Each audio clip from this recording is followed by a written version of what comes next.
Q&A function. So if you have any questions at any point, just enter them in that box, or you can use the chat. I'll be monitoring both if you can't find the Q&A function on your Zoom. So welcome to our Warming Winter Reads panel with Marissa Clarke, Tawna Fenske, Miranda Liasson. I'm going to say it wrong even. Liasson, that's okay. I asked her 3 times how to pronounce it and I still got it wrong. And Sophie Jordan. We are so excited about this event tonight. I am personally a huge romance fan. I know a lot of our readers are also romance fans, so I've been loving these quarterly romance panels we've been able to put together. So we are going to go ahead and get started. I'm going to give an introduction for each of the authors, and then they're going to talk a little bit about their book, and then we are going to just kind of have a conversation. So we're going to start. We're just going to go alphabetically by last name because we're a bookstore and that's how we roll. Marissa Clarke is a multi-award winning RITA nominated author of romance for adults and teens. She lives on the Texas Gulf Coast with her ever patient husband, 2 cantankerous cairn terriers, and 26 bossy chickens. Is that still true? Do you still have chickens? Oh, I have plenty of chickens. Yes, lots of chickens. Yes, She writes young adult novels as Mary Lindsay and loves to connect with readers. You can find her at her website or on Twitter. She's here tonight for Accidentally Perfect, which is the first in a small town romance series with a feisty, self-sufficient heroine and a hero who does not need a woman in his life. It came out February 22nd, and we have signed copies in stock. So Marissa, do you want to tell us a little bit about Accidentally Perfect? Yes, absolutely. This is the book, isn't it cute? Beach read in winter. Accidentally Perfect. Actually, when I was thinking about the storyline, an ad popped up on my computer with Martha Stewart and Snoop Dogg. and I thought, wouldn't it be hilarious if Snoop Dogg was really the whole thing, and that Martha Stewart's just like a front for it. And it kind of went from there. And so what I have is a heroine who is an entrepreneur and in college was researching what makes a viral sensation. And in her research, she played around with a lot of different formulas and went and found the hottest guy she could find at the college bar and had him come and do a cookie baking thing on YouTube. And it went viral. And so from there, it blew up, and she created basically, a male lifestyle guru who didn't even know how to boil water. So there's a lot of fun involved where he's having to do these intricate recipes on TV, and he doesn't know what he's doing, which of course that's just mayhem. That's sort of like me in the kitchen. And there's a mishap. There's a big fondue fiasco online, and she ends up being vilified by his fan club. And she sort of escapes to her sister's cottage in this tiny town of Blink, Maine, where she runs into the small town grumpy guy who happens, of course, to be hot. He's hot, and it's fun from there. And she finds that her big city life with where to make the next dollar, how to make the next success, really takes a backseat to this tiny little town, and it's a dying town. It's the little town on the coast that nobody goes to. So she finds her heart and finds her love and finds a place she wants to be. So, and grumpy guy figures out, hey, maybe I really do need someone in my life. So that's what it's about. Super fun, super cute. I had a blast writing it.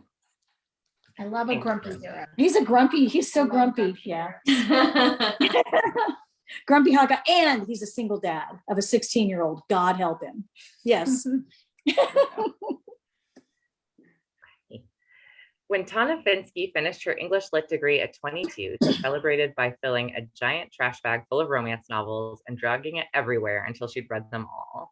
Now she's a RITA Award finalist and USA Today bestselling author who writes humorous fiction, risqué romance, and heartwarming love stories with a quirky twist.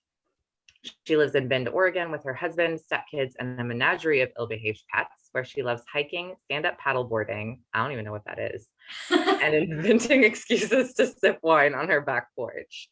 She can peel a banana with her toes and loses an average of 20 pairs of eyeglasses per year. The Best Kept Secret is the third book in the Where's the Smoke series, but they can each be read as standalones. There's all kinds of family drama, a little bit of taboo, and a whole lot of secrets. It came out February 22nd. Do you want to tell us a little bit about the best kept secret? Yeah, I think you kind of nailed it. So, I mean, the basic Twitter tagline is it's about like you said, this is the third book in the Where There's Smoke series, which is all centered around wildland firefighters, so mostly smoke jumpers. This hero happens to be on the pilot side of the equation.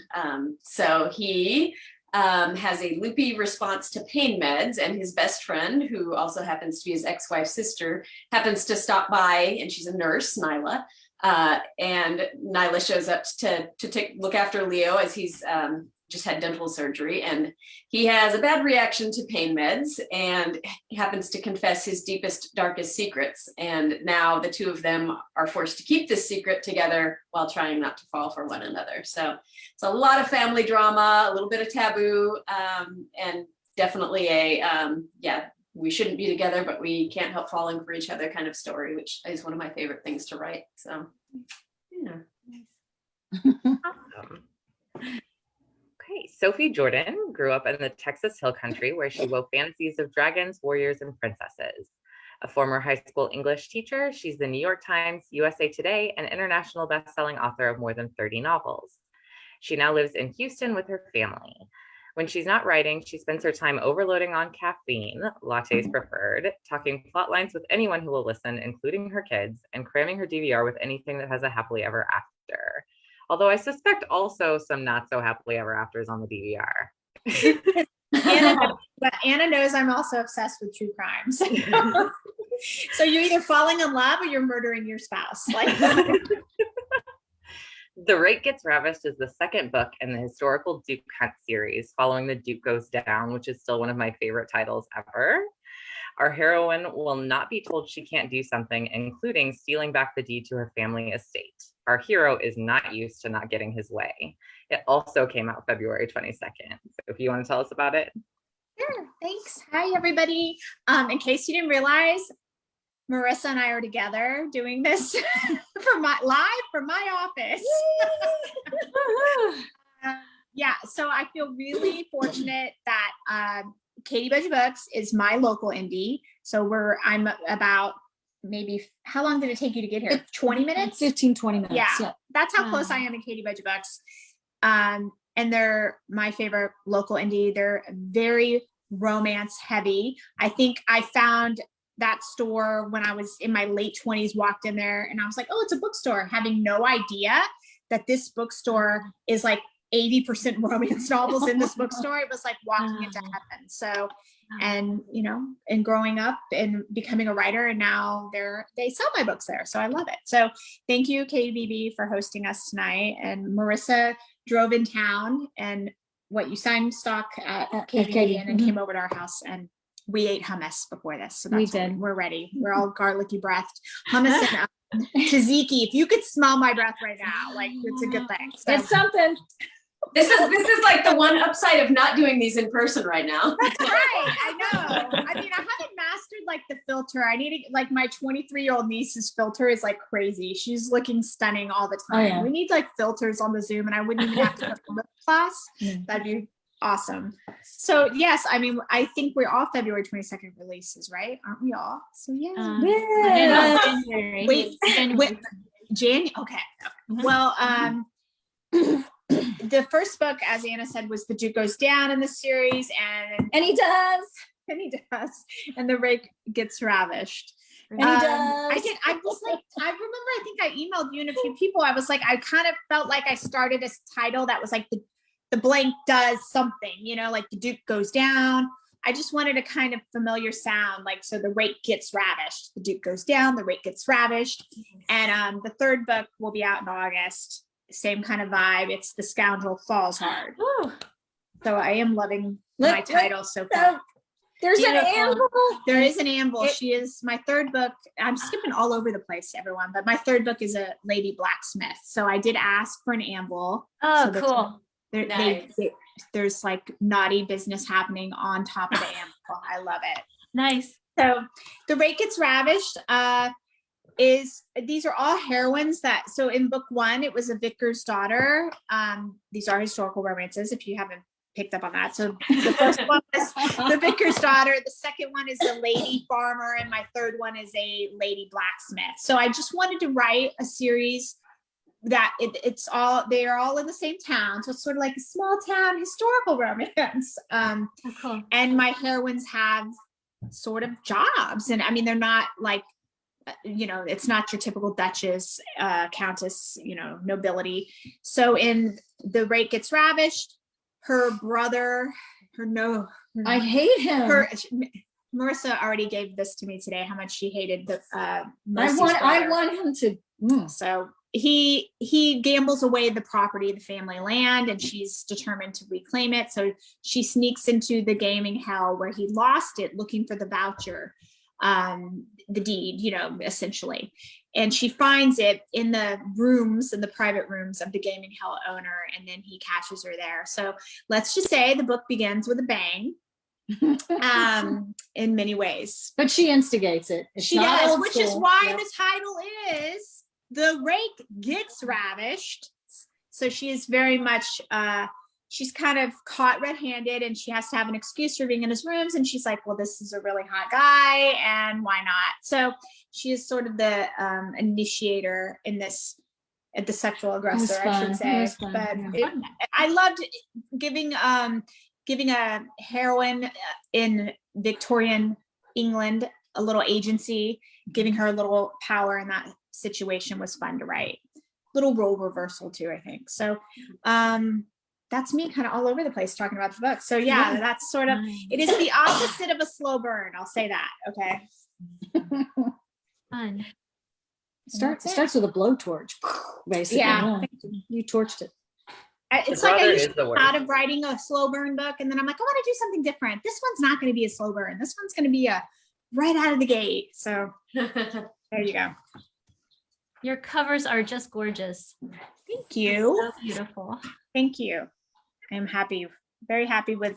I loved the original cover was a real muted soft pink, and I was like, let's make that pink pop. Can we? Oh, I love it. Channel like toe there. That pink. I just realized, yeah, I got pink, bright pink also. Oh, you do. We do. Also Beautiful. Entangled must have been feeling very pink with this month. They are feeling really. Oh yeah. Oh yeah. Oh yeah. Weird. Huh. That must be trending. But they know what they're doing with these covers. They do. I guess. think there's a whole science behind it. Yeah. And then Miranda Liasson, I got it right that time, right? You did. Yes. Good job, Anna. Is an RWA Golden Heart winner and an Amazon bestselling author whose heartwarming and humorous small-town romances have won accolades such as the National Reader's Choice Award and the Gail Wilson Award of Excellence, and have been Harlequin Junkie and Night Owl Review's top picks.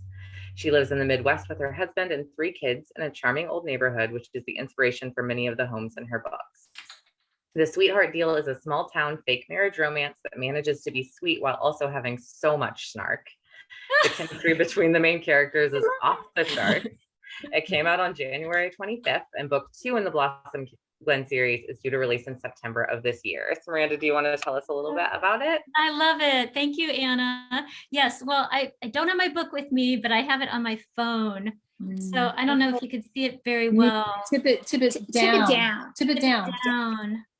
Yes. Yeah, the more. Even more? There. Right. I'm so sorry. Oh, I'm so sorry. We're away I turned in a book and we went away for a week and I forgot to bring the book with me. But anyway, so the Sweetheart Deal, like a historical romance, is a marriage of convenience story in modern times, which is hard sort of to pull off. But I just love doing it. It's also an enemies to lovers romance and an opposites attract romance. So it involves 2 feuding families whose food establishments are next door to each other in the small town of Blossom Glen, Indiana. One is a French boulangerie, which is a bread shop, which actually I didn't know what a boulangerie was before I started writing this book. So I really learned all about French bread, which was really kind of fun. But the boulangerie is next to an Italian restaurant. So the woman in the boulangerie is the oldest daughter of 3 sisters. So this series is about all 3 sisters, but she has gotten stuck in this small town. Her dad died, and she was the one who stepped up to help her mom in this bread shop. And she dreams of being a pastry chef, but she makes bread.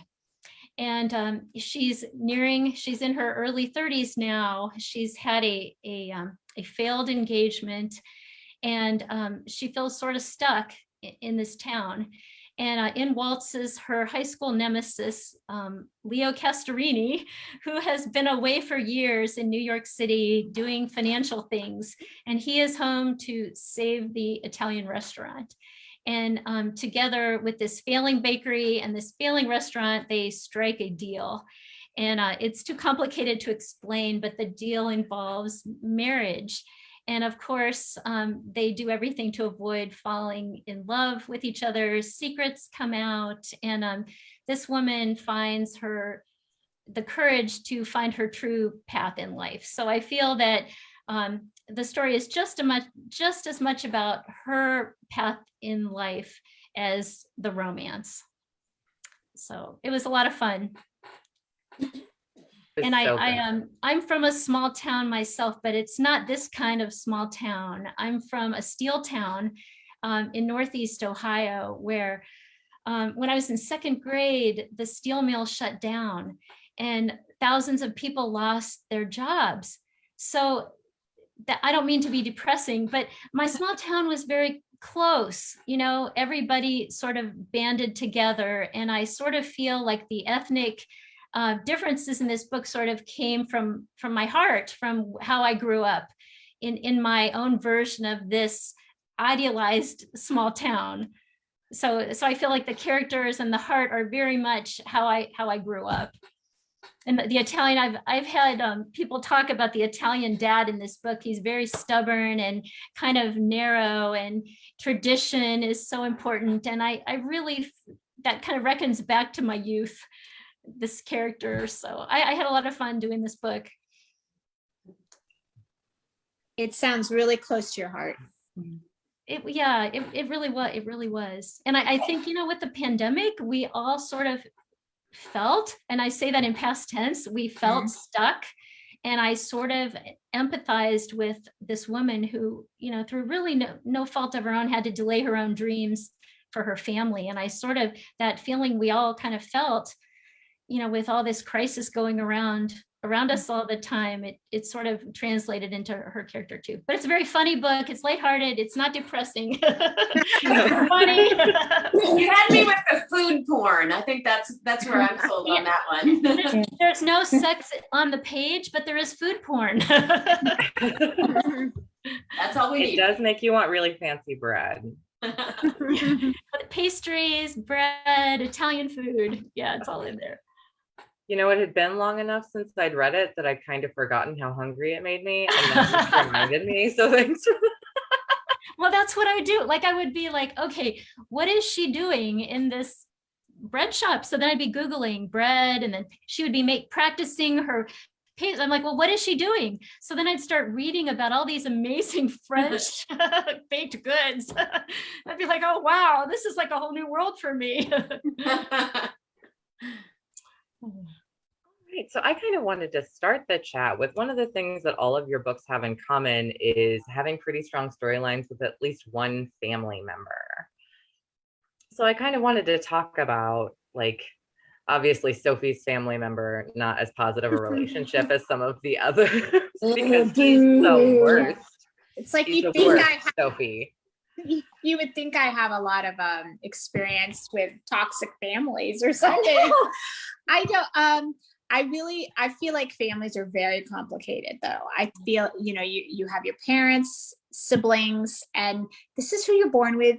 You choose your friends, you don't choose your family, right? You just have to make the best of it. And, you know, so writing this historical, you know, where the conventions of the time, she can't just write off her brother. You know, she has a ne'er-do-well brother, but he's in charge, and he, you know, their parents are deceased and he's in charge. He's off living a life of leisure.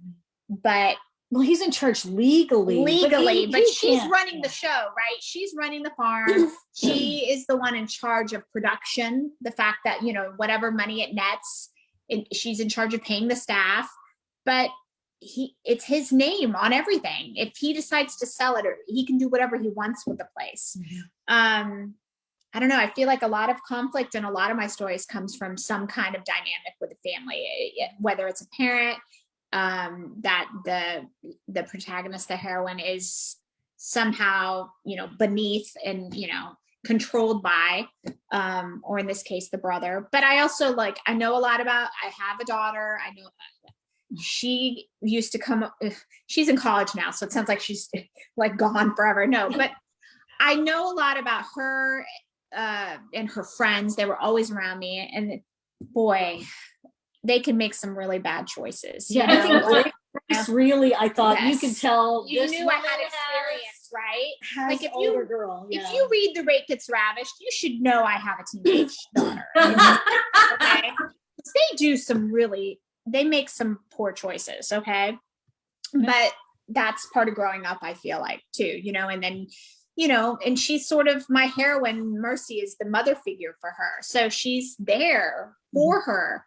to support her and help her and save her if need be through these bad choices she's making. So she's got the brother who's just, everyone, Loser. Oh, he's pretty much a nightmare. And then the sister that she really just needs to save from herself, you know, she has a lot on her shoulders. And so I'm not trying to write a hero necessarily that comes along and saves the heroine, but in some sense, emotionally, she feels that way, you know, finally to find someone that can be a partner and be there for you. And it's not suddenly you versus the world. It's like you have someone to stand there beside you.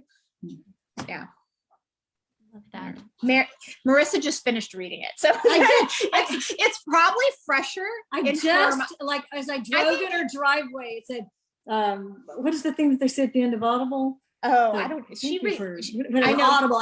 She's such an Audible reader, so I Because feel I like drive so much. I live in the middle of nowhere. I mean, do the rest of you feel like sometimes you'll get an email or an interaction with a reader, and they definitely remember, they just were in your book and they remember it better than you? Yeah. Just, you Well, know. and I think the thing a lot of people don't understand, or a lot of readers don't understand, is like the gap. I mean, it's been probably, it's been 2.5 years since I wrote this book. Someone will be like, "Oh, that part about so and so," and I was like, "That was in this book." Like, or you get an email about a secondary character that they want that book, and I don't even remember the secondary character. You had to icon back into the document and put that name in to see who the heck was that. Right? Yeah. Is so-and-so going to get a book? Who's I know. so-and-so? Right. Usually if I can't remember who that person is, no, they're not getting a book. But I feel bad that I don't remember. You know? Oh. Family. So the family. I've got a grumpy hero who's a single dad of the teenage boy, of a teenage girl. Oh, a 16-year-old girl. And he's just like, oh my God, you know, he doesn't have any clue what to do with her. And he's doing his best, you know, he was great with her as a 4-year-old, but it's, you know, and I'm not going to lie, he's modeled a little after my husband, who was the best little kid parent. And then they turned into teens. He's like, oh, okay, you're on. This is yours. It's your turn. So our heroine, what I really wanted was a heroine who didn't have the dream of babies and the whole, and I'm not criticizing that. I had that dream. I wanted to have the husband and the babies, but I wanted a woman who was complete without that. Yeah. But she steps in and is really a good mentor for this girl, and I just a lifeline for this father, you know, because the girl's having boy troubles because 16. So, you know, it was fun having family, and he's very close to his parents and his ex-in-laws. They all live together in this tiny town. Everybody knows everybody. So it's one of those, family is a huge, huge thing. So, yeah. I'll segue. I also have a single dad, and kind of tying to the whole thing about the timeline being weird. the son is 12, going on 13, I think, but he was modeled a little bit after my stepson, who is now 20, but was closer when I wrote the book. He was close. He was, 16, 17, that age range. And the kid is very much modeled on him when he was kind of in that age ballpark. And yeah, family. So I'll give away one sort of spoiler, but you learn it at the end of chapter 1. So it's not like so cover your ears for the next five seconds if you don't want to hear. But the loopy response to pain meds is that, and the secret he confesses is that he discovered years ago his son is not biologically his. So he doesn't know how that came to be. He's long since divorced from his son's mother.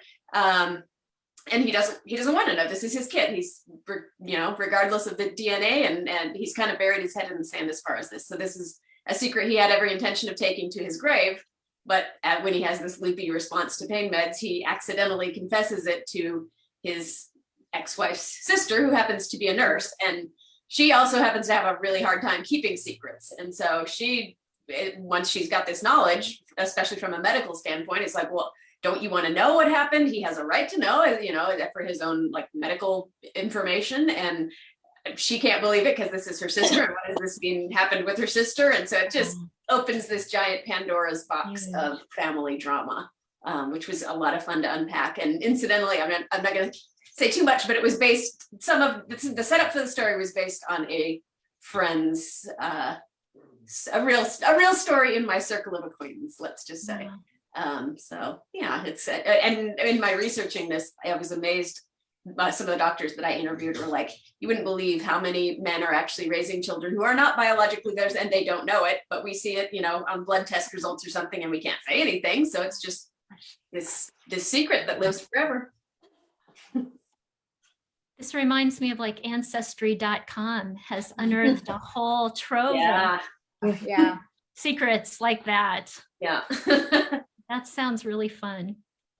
Well, okay, so in my book, there are 3 sisters in this family. There's a mom, there's a grandma, and the baby sister has gone to Paris to study art and to do everything that my heroine, Tessa, wanted to do but couldn't.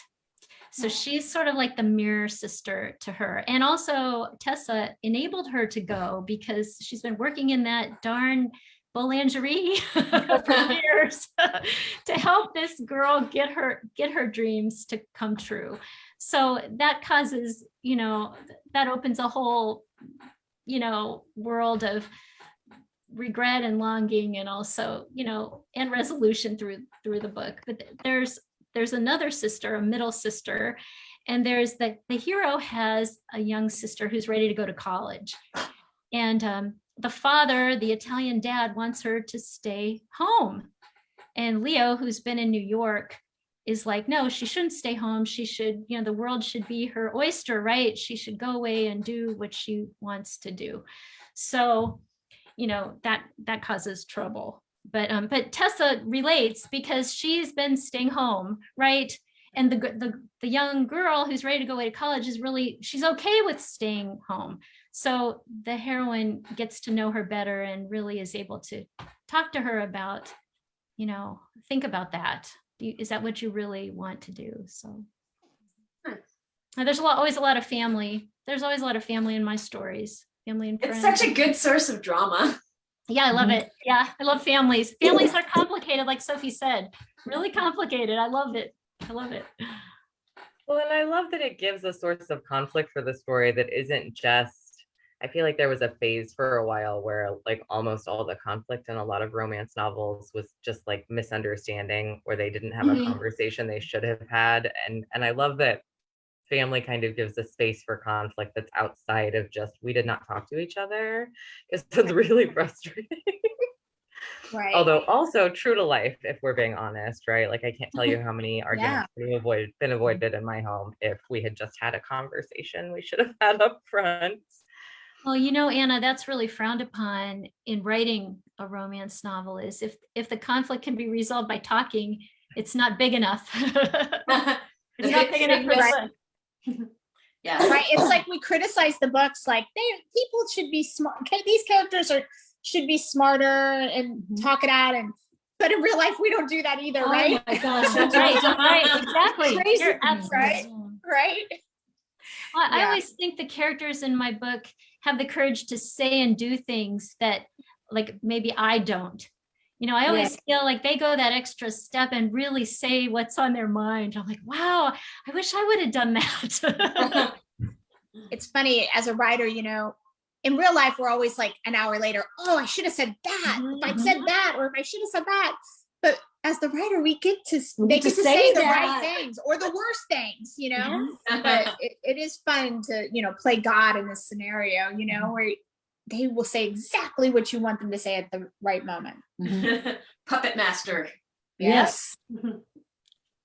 Okay, so question on that line, like how hard is dialogue to write? Like, because you do have time to go back and edit, right? But when you're first writing it, it's kind of like the same thing as in conversation, right? Like, I feel like I would get hung up at that point. Like, what is the right thing? Does this sound realistic? Like, how hard is it to write those, especially the like kind of confrontational conversations between the couples?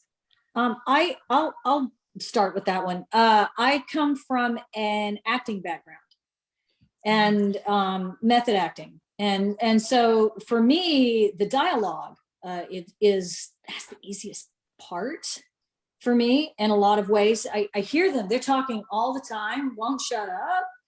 And sometimes, in fact, if I'm having to finish something quickly, which happens,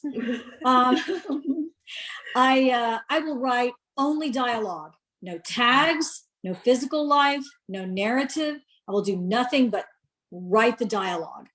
And then I'll go back and fill in the rest, because sometimes the dialogue is the strongest and quickest moving part of the story. Sometimes the action is, but I find when I get stuck, sometimes it's just that dialogue. Now, as far as it being realistic, there is nothing better in the world than reading it out loud. And then if you really want to know if it's not working, have someone else read it out loud to you.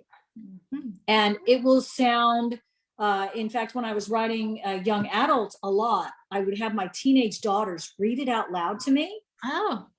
And hearing it come from their voice just really made it more natural. I'd be like, oh no, I sound, my age. I need to. So I think that helps me a lot with dialogue. Yeah. So. I mean, I've done that where I've run through dialogue where I just deliberately don't write the narrative and the tags, mostly because I'm so afraid to forget it, because dialogue is flying so fast in my mind. Right. And I don't want to forget it. There's definitely a trajectory that's happening. And if I'm pausing to write, what they're doing in the room and actions and internal narrative, I'll lose that dialogue. Well, in sometimes in acting, when you're looking at a script, it's what they say comes first, what they do, and then what they think.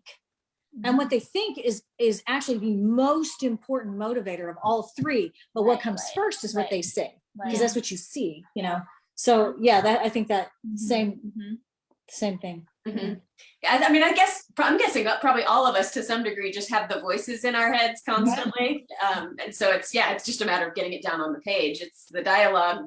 For me, comes super easily.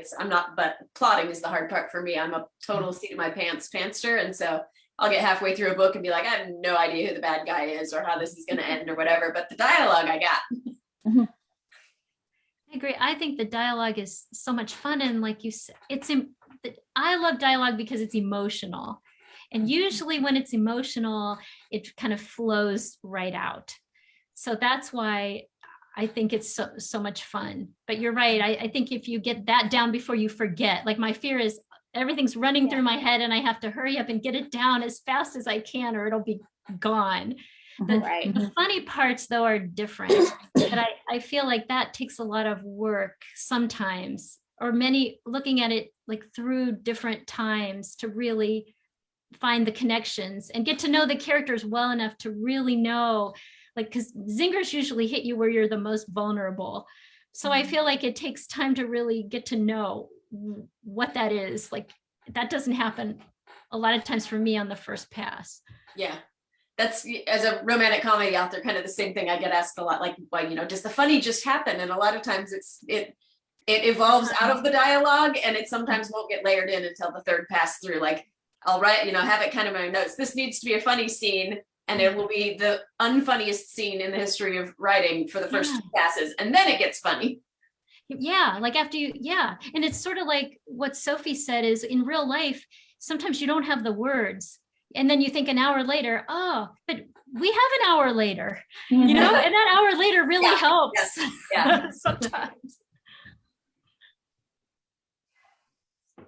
Okay, so where did each of these stories start for you guys? Marissa, you kind of already said that. I've already said mine. Martha Stewart and Snoop Dogg commercial.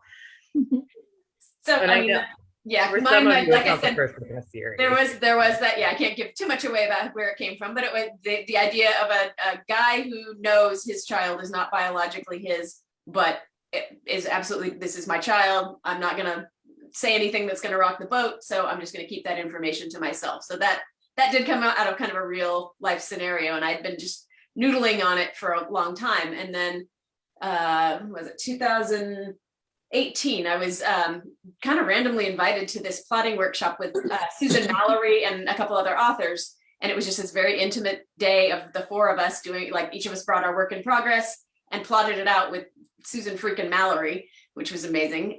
So also how I got the really cool little cover blurb from her on the bottom there. But it was just to be able to like work through all of that, start to finish. And I'm, as I mentioned, I'm a total pantser. I don't usually plot my books ahead of time. And so when I came away from this workshop, it was like, oh, wow, I actually have kind of the roadmap and I know where this is going, and which was a unique experience for me as a writer. So to like kind of start with that nugget and then come up with the whole plot arc and then just write it. I got like 40 some odd published romantic comedies, and that's probably the first time I've followed that process. So it was fun. So Tawna, how was that for you? Like, would you do that again? If I had Susan Mallory holding my hand. Kind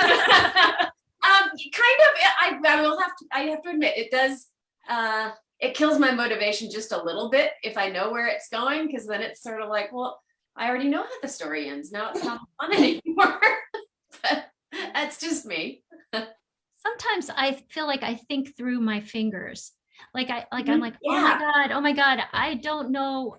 Like, I try to plot as much as I can, but Tawna, like you, it's super hard. But sometimes just like something happens like that I can't think of without using these, know, and then it comes out. I'm like, oh, okay. So that happened. Have any of you guys tried dictation? Because I've been really curious about that. Because I exactly what you just said. I always think through my fingers, and I don't know if I could do dictation. Yeah, I worry about that too. I did. It was terrible. It's the worst really? thing I've ever written. Oh my gosh. Oh yeah. And I dictate to my phone all the time. I mean, you've heard me do it. I am like the dictation queen. But I sat there, he entered the room and turned around, period. I open quote, what are you doing, comma, and it's just like, oh, this is so bad. I've done it, and I haven't done it in the last couple books, but it wasn't a fail. Like really? I was able to speak very quickly, and I would do the punctuation too, like he entered the room, period. Like, and then it worked really well for those scenes like we were talking about, where there's dialogue and action and a lot of things happening. And I would get the dialogue out, but maybe I also wanted to convey, that's the moment where something gets thrown across the room or something, right? Like, so I was able to speak very quickly, dialogue and the tags I wanted or the action I wanted. And I knew it's very much a draft, right? Because then you get it and you're like, what is that word? Right?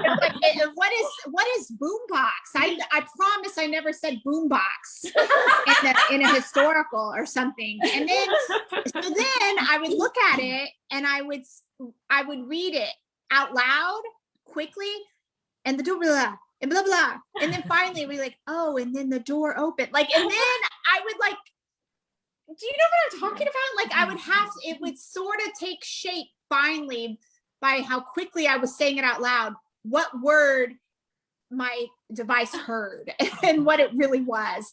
So it's very much a draft. And then there's that deciphering you have to do also. Yeah, so I wonder if you know how we all talked about just getting that dialogue down as fast as you can. Yeah. I'm wondering if dictation would work for that. I might try I that. think so. Where I I just think do the dialogue if and it's- just sound like a real. if you have a off-the-wall scene that person. comes alive in your mind and you're really like, you want the whole thing down, I felt like it was a good tool.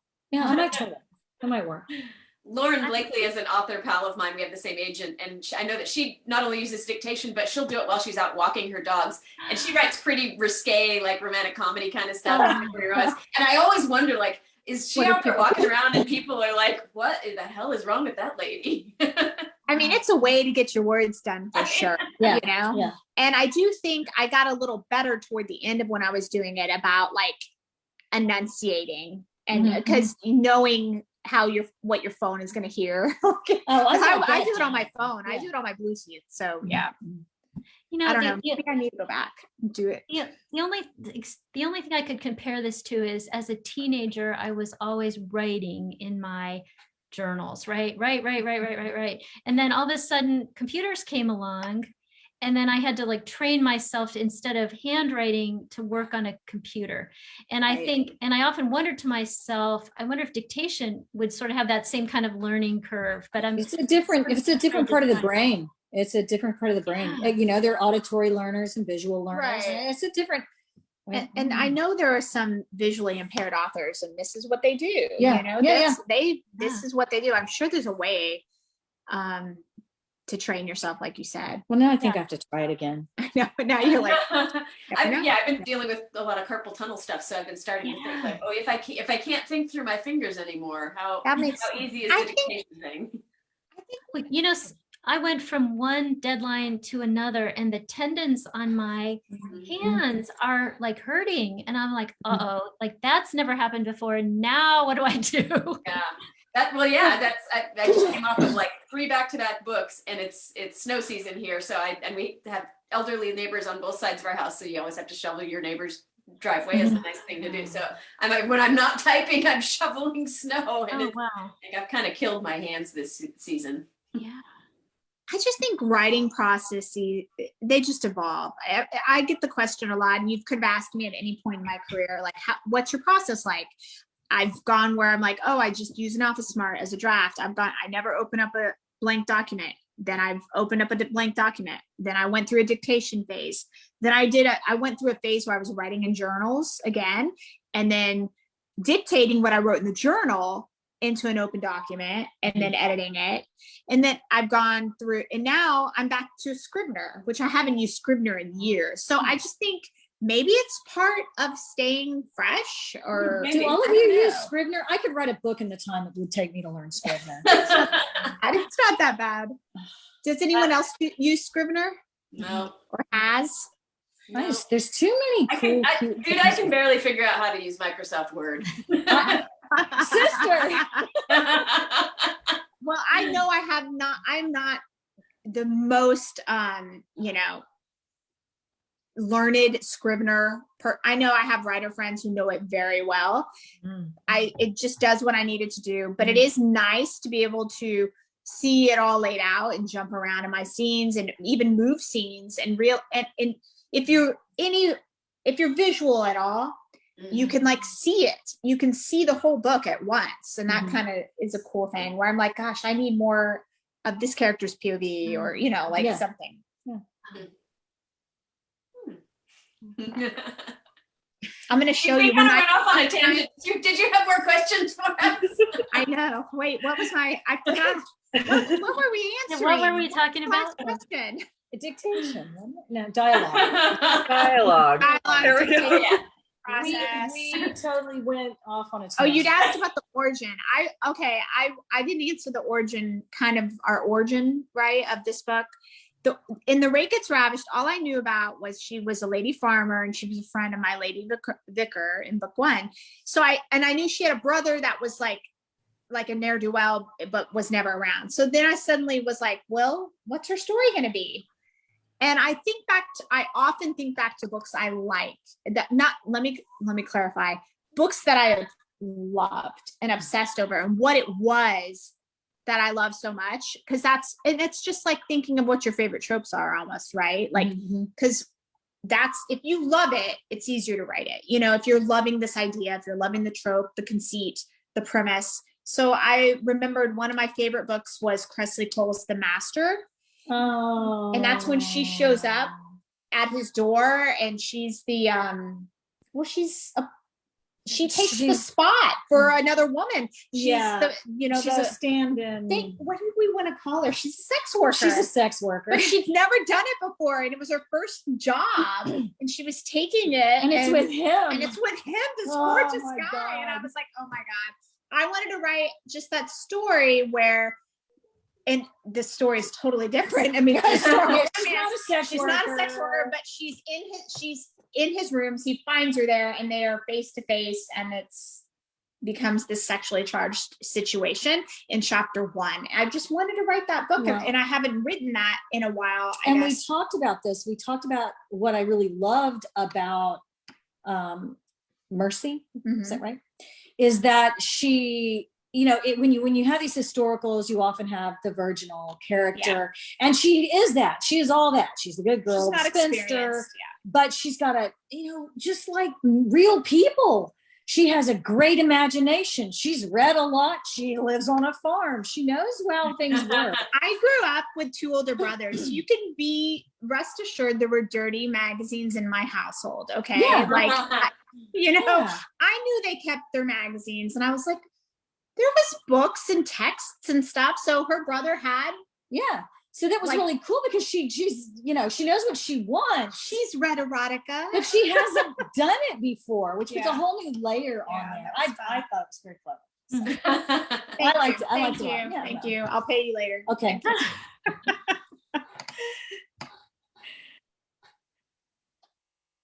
That's my We're all thinking about that. Awkward. Is the sexy talk awkward? I don't know. No. Can I tell a funny sex scene story? Just 2. I need to tell 2. One is about you. What? Okay. So one of my first real romances outside of YA was paranormal, and it's very hot. It's called Love Me to Death. Super spicy, super hot. And I called you. Oh my God. I think I had to give her advice, on how to write sex scenes. Because I'd read a million, of course, but there's a big difference in reading it and writing it. You just kind of putting yourself out there. And I had all these little kids running through my house. What I said. I remember what you said. I said, how do I do this? It's like a super hot scene. What do I do? And by the way, it was successful because Vampire Book Club said it was the sexiest vampire transformation they'd ever read. I was like, woo! Her, so what she told me to do, she goes, Mary, find a book that is sexier than your book. Find the sexiest book you have. So I think a level. I think it was either Kenner or James. I think it was an Eloisa. I don't remember. Julie, probably. It was Julie Kenner. I remember this now. I don't know. Go on. Sorry. It could have been Julie Kenner. Whoever. I had their book. I had an erotic book sitting there. And so I read and she said, read the sexiest scene, way sexier than yours. Have some wine, have more wine, have lots of wine, and then write your scene. Because after put a little berry on, because after desensitizing myself by reading that, I remember that, and it worked. So that's one funny scene. So then I'm writing another YA, right? And it's not really sexy, but it's charged. And my teenage daughter comes in. She's not even really teen. She may have been 12, 13. No, she was older. She's 13 or 14. She walks in and she's standing, and I'm sure this has happened to y'all. It's some weird version of this.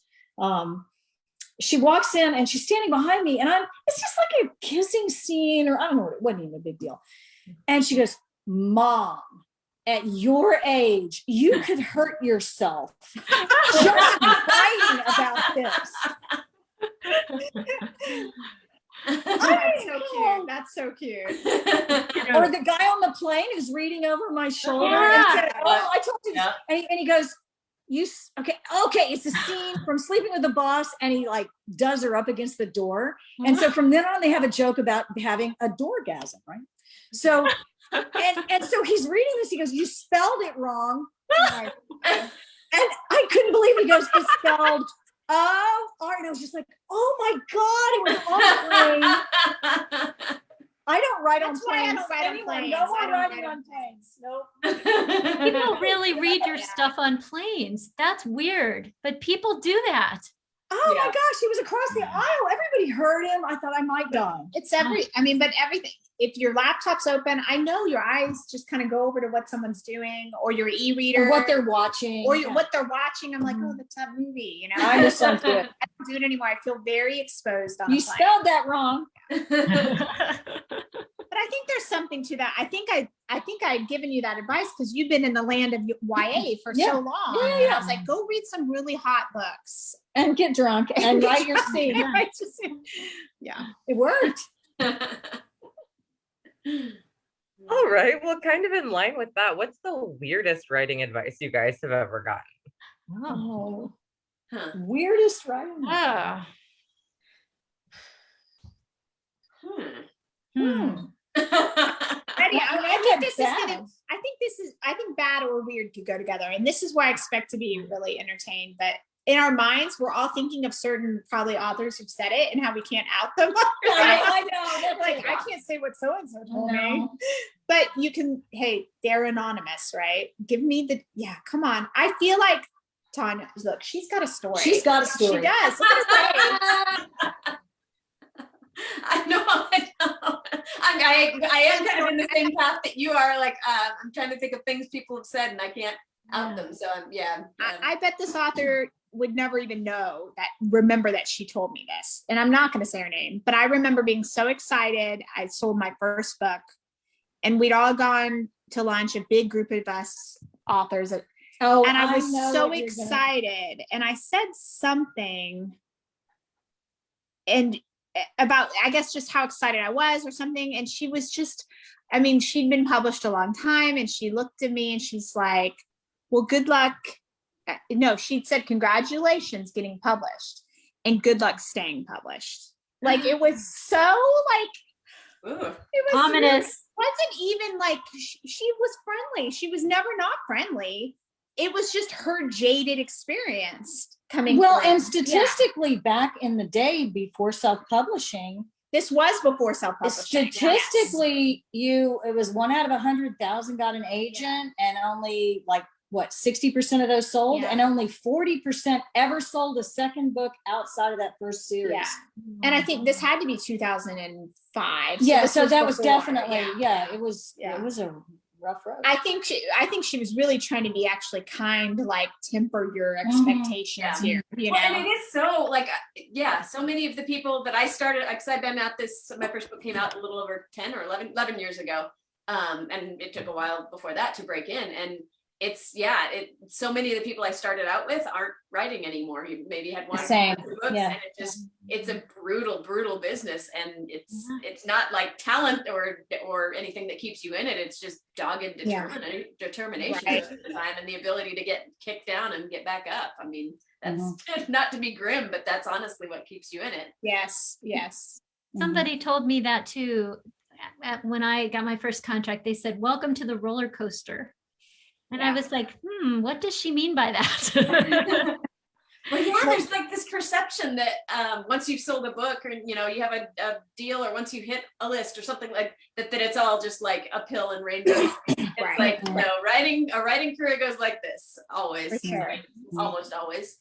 Definitely. I mean, and they say, right, it's not a sprint, it's a marathon, right? You got to pace yourself, be prepared for those ups and downs. That's right. And that's what you need. Yeah. Stay. I just thought of one weird piece of advice I got, and it was actually from an editor. And she tried to, I tend to write my sexy stuff where there's usually like an oral scene that might precede, you get to third base, and then the actual sex scene might come, a couple chapters later or whatever. And she was like, I'd like you to reconsider that, because most women consider oral to be much more intimate than penetrative sex. And I was like, They do? Okay. I'd never heard that before, and I can't even remember if I followed her advice for that book or if I pushed back. But ever since then, I think that is interesting advice. That I is don't know if I interesting agree, advice. but I've done ever since then. I've never followed that. So, but it was a weird piece of advice very early in my career that made me pause. Sometimes you have to listen to your own instincts. Yeah. Sometimes. You're good. I do remember being at a conference in the early, I don't even know if I was sold yet. And it was all historical romance writers in a room aspiring, and there was a panel of editors. And one, there was the one lady, the dogged hand up all the time. She just wanted to sell her Western. That's all. And finally she asked this editor something about the Western, and the editor was like, honestly, it's just too much dust. There's dust everywhere. And I was like, that is so funny. weird. I know, that was Your so Western funny. set, I mean, it was funny. I just always remembered that editor going, oh, it's just so much dust. That's so odd. I know. Anyway. I thought of another, because I write romantic comedy, and it tends to be kind of, sometimes I'll go a little too far with the quirky and strange, and editors will periodically try to rein that back in. And I had one time tell me, if you're thinking of crossing a line where you think, is it like kind of strange?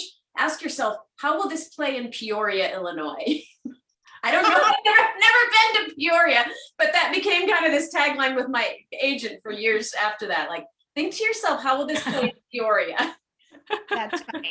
I think there's also this, Oregonians in general were just known for being kind of a weird, quirky state. So I think maybe that's the accusation that I can be a little bit out there, and apparently they're more normal than me in Peoria, Illinois. I don't know. Maybe I should go there. Yeah, you're like, yeah, I guess. What would Middle America think? Like weirdly specific. Right. Just generally, like, would someone in a small town think this was too weird? Like, specifically Peoria would be. Peoria, Illinois. Maybe I need to go there. I feel like I'm missing something. Maybe that's the shift my writing career needs, is to go to Peoria, and then I'll understand. Research trip. Okay, ladies, well, we're about out of time, but if you don't mind, before we sign out, if you are able to talk about what you have coming next, do you want to give us a little sneak peek of what's coming next from each of you? Well, I kind of told everybody, so I won't spend that much time, but mine is my Lady Blacksmith book that comes out in August. So that's book 3 in the Duke Hunt series. So I'm really excited about that one, and it's already up for pre-order through Katie Budget Books. You could pre-order it. I'll have some exclusive swag, and I can autograph. Go say hi to Anna. Yeah. I have a cute category romance in the animal attraction line that they say come out in April. It's we'll see. And with this book, Tawna and I had a delay on this book. It was supposed to come out last Tuesday, and now its official release date is next week. The world is really odd crazy. right Lots now. of Yeah, there's a warehouse fire. Yeah, because of a fire at the printer. I know, like what? What? So yeah, nuts. And so then after that, I have Accidentally Famous instead of Accidentally Perfect. So cute. So it's going to be coming out. So good, yeah. Cute. Go ahead. Oh, I'm sorry. Oh, go ahead, Tawna. Rock, paper, scissors. My next is, I have a kind of a rapid release trilogy called the Assassins in Love series that'll launch this spring. I actually have a free prequel that'll launch in March, and then the next books will be April. The books will come out just really quickly, April, May, June. But yeah, it's about a trio of hitmen who decide to kind of give up the life and relocate to small town Oregon, but naturally love and disasters find them where they least expect it. So it's just, it's kind of still rom-com like everything I write, but with kind of an element of suspense. These are just real fast-paced, kind of fun hitmen with hearts of gold stories. So those have been really fun to write. Oh, I love it. Oh, that sounds so fun. This summer I've got a beach read coming out in trade paperback called Sea Glass Summer. And it's the second book about 3 best friends in an East Coast beach town. And this is the single mom widow story. And I really love it. And